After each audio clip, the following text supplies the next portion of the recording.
Ito guys, magandang hapon po sa inyong lahat. Meron po tayong makina dito na 4HL1 engine. Ngayon guys, ang problema po nito ay tumatagas po yung krudo dito sa ating tube na ito guys.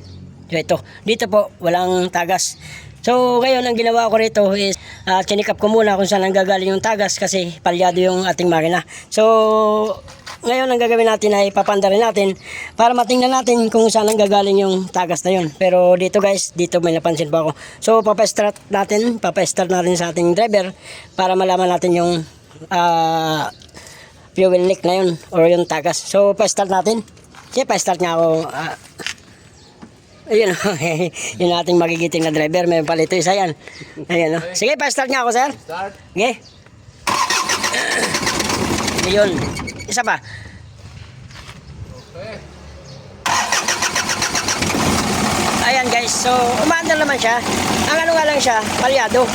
So yan, kung makikita nyo po, parang kinukumbulsyon.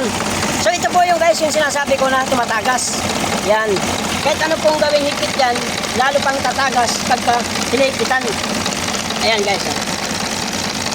Yan, lalo pa siyang naglilik. Yan. Ito guys. Yan, pag pinunasan natin, meron pa rin. Ayan, sasaka lang yung hinig. Hindi gaya dito, wala. Dito wala, tapos dito wala. So yan ang dahilan, kaya siya mayroong vibration ng makina o palyado. So ngayon, pagipatay na lang. Ngayon guys, ang gagawin natin, meron tayong surplus dito na tubo para dyan. Yan, number 2. So parehas lang po, dito yan.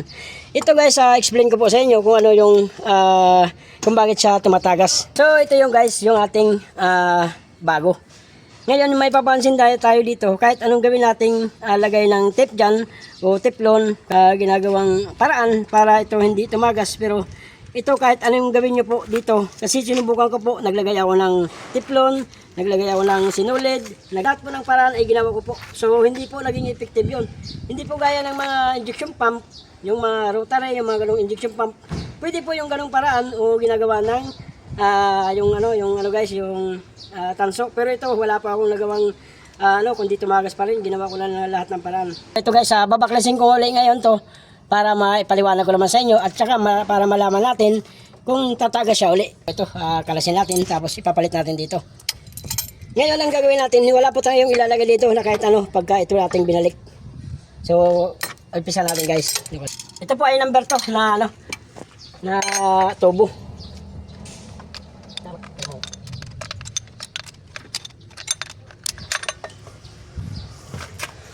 Diyan ako believe sa iyo eh. Kala ko sa video ko bumili. Lagi akong sa iyo. Subscribe. Tingala talaga ako sa iyo. Hinahanap ko pa yung mga video mo eh. Yan. Salamat. Para masubaybayan ko talaga yung mga gawa na kahit mga nasabing mga critical ba? Mga pang-critical talaga ba?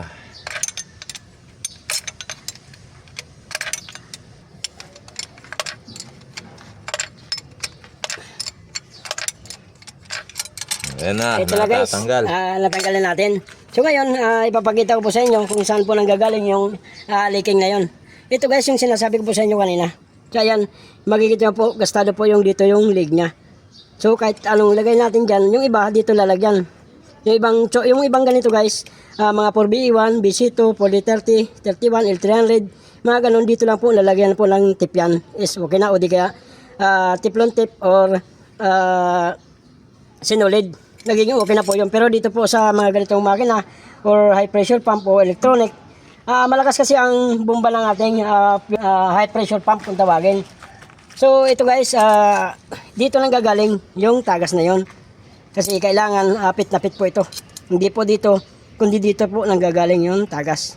So ito guys, ito yung ating ipapalit. Wala tayong ilalagay dito, kundi ikakabit lang natin itong buo. Ito guys, surplus ang po nito, yung nabili.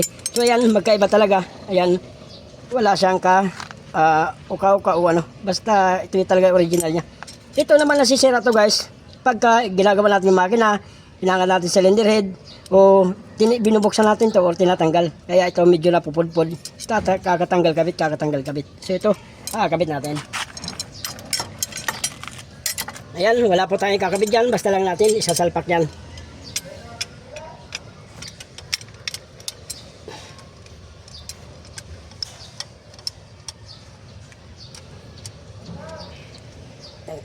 At yan po guys, ayan po, kung makita po natin, tuyong-tuyo po yung ating pinalitan na tube.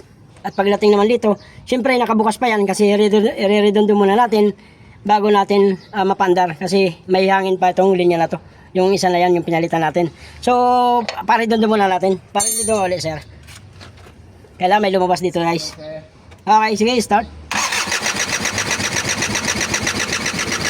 So yan guys, may lumabas na. Sana umandar to. Okay na, may lumabas na sa kanya. Ngayon, ang gagawin natin ay hihigpitan na po natin. So yan, mahigpita po. At kung nakikita nyo pa rin ay malinis pa rin o walang krodo na nasa ibabaw at walang tagas. So mas maliwanag kung punasan natin para sigurado. Malalaman naman natin yan kung may tagas dito kasi magbubula yan o may lalabas dyan na krodo. So pa-start ulit natin kung effective itong ginawa natin o kung tama itong ginawa natin. So start. Okay.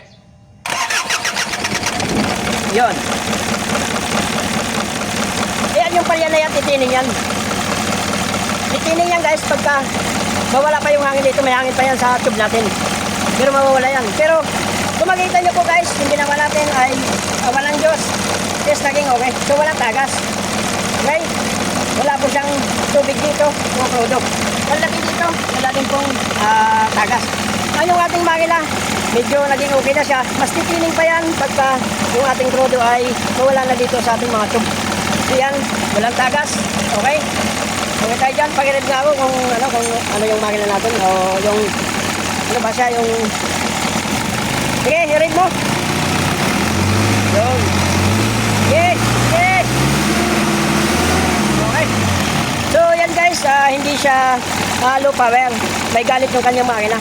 Saka hindi na siya palyado. Hindi gaya kanina. Sa pa nga, parang na uli.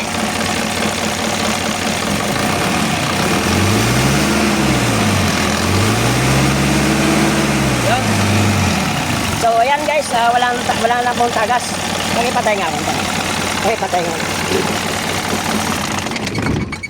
So yun lang guys ang ginawa ko dyan. Wala pa akong kinabit na kung ano-ano dyan. So yun lang guys ang masasabi ko po. Kahit anong gawin po natin dito. Para sa akin ay nagpalit po tayo ng sambuo niyan. Kahit anong ilagay natin dito. Teflon. Yung sinabi ko po sa inyo po kanina. Useless po yun. Yung mga ginawa ko na yun. Yung mga teflon na pilalagay ko dito. Ang ginawa po natin is palitan na po natin ng isang buo. Dahil ito po ang may problema.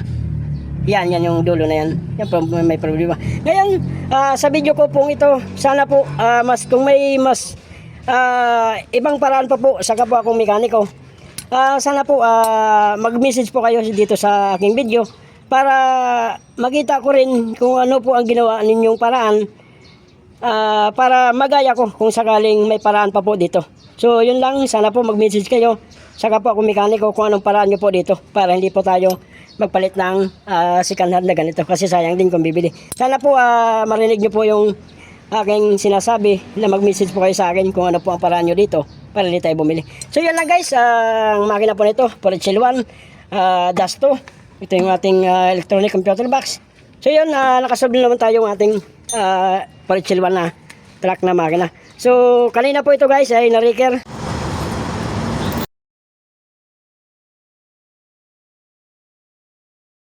Saan lugar yun? Sa Mindanao Avenue. Mindanao Avenue guys. So doon kami nabot direct nang dahil po dito. Low power tapos habang tumatagal pag nire-revolusyon, lalo pang lumalakas yung kanyang talsik dito. So yun, na-reker kami. Awa ng Diyos, nakarating naman dito pero hinila. Yan lang. So yun guys, hanggang dito na aking video. Maraming salamat po sa panonood ng aking video. Ito yung ating driver. Masipag nakatulong pag gumagawa. So hanggang dito lang. Pa-start ulit natin para makita natin kung may takas talaga. Baka fake lang yun. Yun. Okay. Walang tagas. Hindi na siya palyado. Hindi rin siya low power. So yun lang guys yung ating ginawa. Sana okay. Thank you. Maraming salamat po.